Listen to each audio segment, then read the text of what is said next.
Il est 19h09 sur Europe 1. Si vous êtes client de Shein ou de Temu, ces sites de e-commerce chinois qui l'an dernier ont brassé 800 millions de colis d'une valeur inférieure à 150 € en France, méfiez-vous.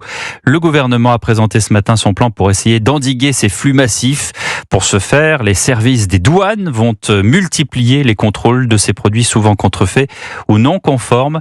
Aurélien Fleureau s'est rendu dans l'un des entrepôts qui inspectent ces colis à Roissy, principal point d'entrée du fret aérien en France. Reportage. Un immense hangar parmi des dizaines d'autres, tout près de l'aéroport Roissy-Charles de Gaulle. Ici, chaque colis passe par une première étape de contrôle.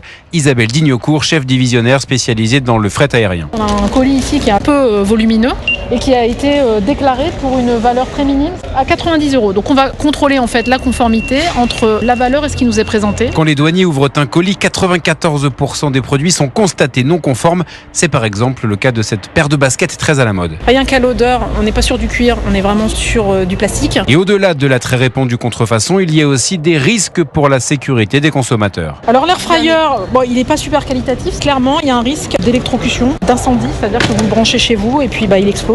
L'an dernier, en Europe, 145 colis par seconde sont arrivés. Un raz-de-marée qui a un coût. Pour la ministre des Comptes publics Amélie de Montchalin, ces plateformes doivent en payer une partie. Nous ne souhaitons pas que les contribuables français aient à payer pour contrôler ces produits qui nous envahissent et que nous fassions payer aux plateformes un petit montant forfaitaire, on parle de quelques euros. Et cet argent permettrait de financer l'objectif du triplement des contrôles par les douanes. Reportage d'Aurélien Fleureau pour Europe 1.